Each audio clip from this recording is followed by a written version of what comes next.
Have you ever felt that the system is designed so a few can live well at the expense of everyone else? Imagine waking up to discover that 98% of the population carries all the taxes, while the richest 1% pays nothing.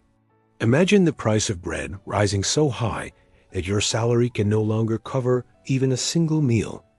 This isn't a hypothetical scenario. This was France in 1789, and what happened next changed the world forever. Today you're going to discover how a hungry people overthrew a 1,000-year-old monarchy and built a republic. In the next few minutes, you'll travel the path of the French Revolution, from the first heartbeat of rebellion to the last breath of freedom. But pay attention. What you're about to hear isn't a boring school story. It's a warning of dreams and unstoppable violence. The year was 1789, and France smelled of hunger.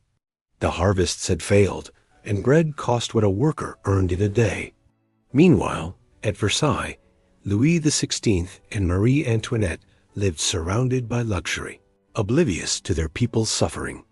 The real problem was structural. The king had spent a fortune helping the United States gain independence from England. To pay the bills, the king convened the Estates General, a meeting of those who pray, those who fight, and those who work.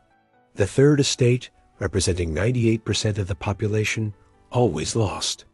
Then something extraordinary happened. They said, "Enough. We are the nation."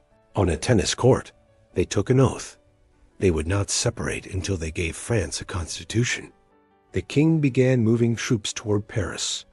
On July 14, 1789, a crowd looking for gunpowder found the Bastille. That prison was the symbol of absolute power. They took it. And that day, the revolution truly began. Days later, they approved the Declaration of the Rights of Man. Men are born and remain free and equal in rights. But soon divisions began. Some wanted a monarchy, others a republic. This is where the terms right and left come from. In June 1791, the king tried to flee disguised as a servant.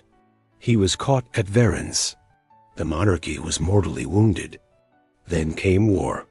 The sans-culottes, ordinary folks in long pants, stormed the Tuileries Palace. The king fell. France became a republic. Louis XVI died by the guillotine in January 93. And then the revolution began to devour its own children. At the forefront was Maximilien Robespierre, a lawyer obsessed with virtue. He believed that to create a pure republic, you had to eliminate the impure.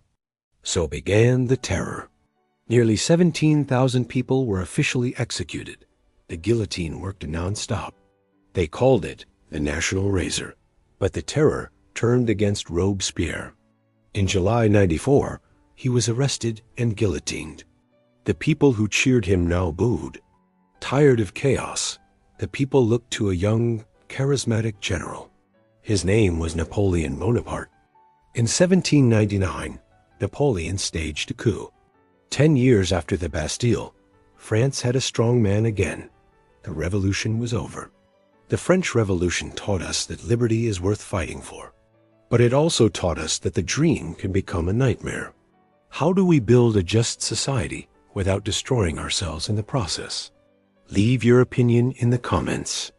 If you enjoyed this journey, hit like and subscribe. Understanding the past is the only way not to repeat it.